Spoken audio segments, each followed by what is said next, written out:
Now, you know that there's been a lot of protests at Standing Rock, and today President Trump said that he would allow DAPL to continue drilling.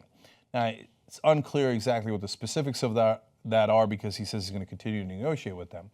But before, we'd shown you a video of a worker who was connected to DAPL. His name is Kyle Thompson, and he's actually hired by DAPL through the private security firm of Knightsbridge Risk Management.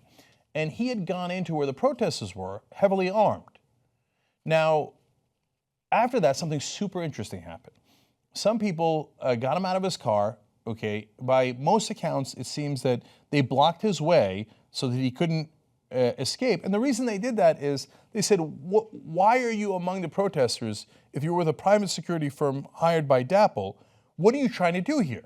So that's a very legitimate question. Why are you armed and inside the protesters' camp?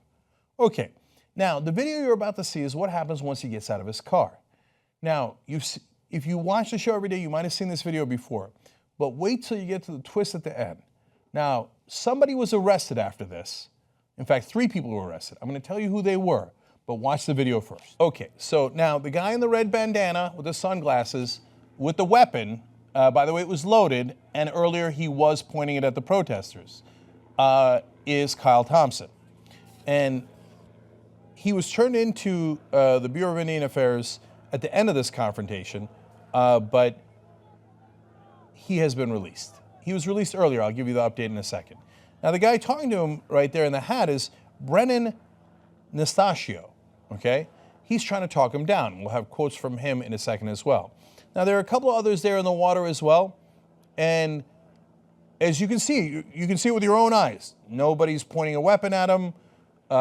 Nobody's assaulting him. They're talking to him.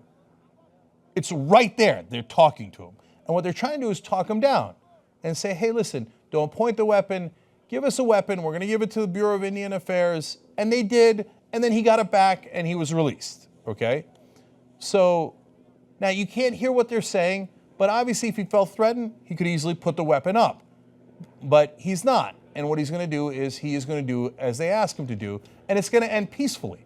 So this actually could be a fantastic story, a great story of, well, it turns out he came in, they caught him. Now, they don't know what he was doing. He claims he was there to look after equipment. They were concerned that he was an instigator, and that's why he brought in the weapon. But he handed the weapon over and ended peacefully, and story could have been over right there. Now, are you ready for what happened afterwards? Arrest warrants did go out, not for Kyle Thompson, for Brennan Nastacio, Michael Fasig, and Israel Hernandez, the guys who talked him down and ended this situation peacefully. BJ explains, I'm being charged with a Class C felony for terrorizing Kyle Thompson. I protected him, and Morton County are treating me like a criminal. He goes on to say, I kept telling Kyle I would make sure nothing happened to him if he gave me his gun. I was trying to protect him and everyone in camp. Right now, with all this police violence on the media, I knew that cops could aim to kill. I didn't want him to get shot, I just wanted him to give up the gun. So not only was he trying to protect the protesters, he was actually trying to protect Kyle. He's like, they have orders that if there's a weapon, they could shoot to kill. Kyle, put the gun down so you don't get killed. And he did. Kyle put the gun down and he was safe and he was fine. They arrested Brennan. The injustice of that is so stunning. You know what the excuse they used was? You can see he's got a knife on his hip. But wait, did he take out the knife? Did he brandish the knife? Did he threaten him? No. Does Kyle Thompson say he took out the knife and threatened him? No, to the best of my knowledge, that's not in the news at all. But it doesn't matter. You saw the video with your own eyes. Look at the injustice of that. They're going to put him in jail.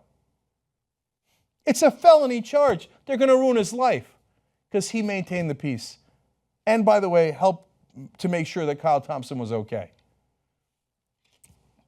He continues, Nastacio does, to be on Morton County's most wanted list. And that's what he was. He found out the next day. He was on the most wanted list.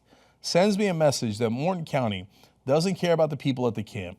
They would have rather let Kyle Thompson come in and shoot everybody at camp than for me to disarm him. I hope that ain't the case, Morton County. I hope they realize that I saved lives that day and dropped this arrest warrant that they have out for me.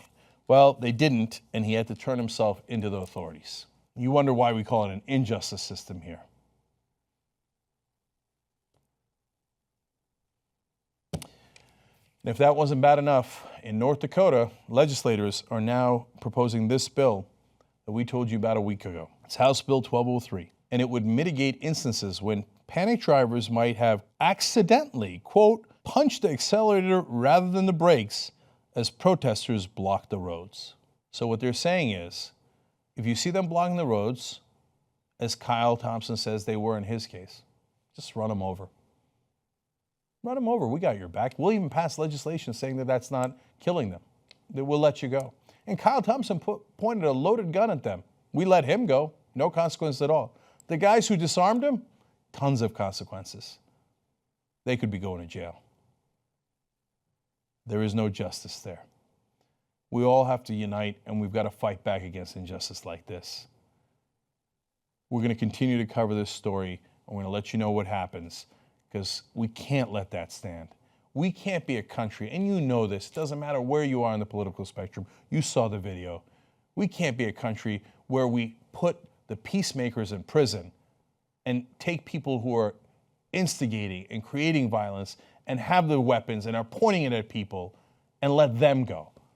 Then we're not a country of laws anymore. That's not rule of law. That's the opposite of the rule of law. The way that the North Dakota authorities have turned into paid agents of this Dakota Access Pipeline company is outrageous and egregious. You don't work for them. You work for the citizens of North Dakota. Citizens of North Dakota, are you really comfortable watching that video and having Brendan Nastacio go to prison for that? I hope your humanity does not allow that. Get the full 2-hour show ad-free. Become a member, tytnetwork.com/join.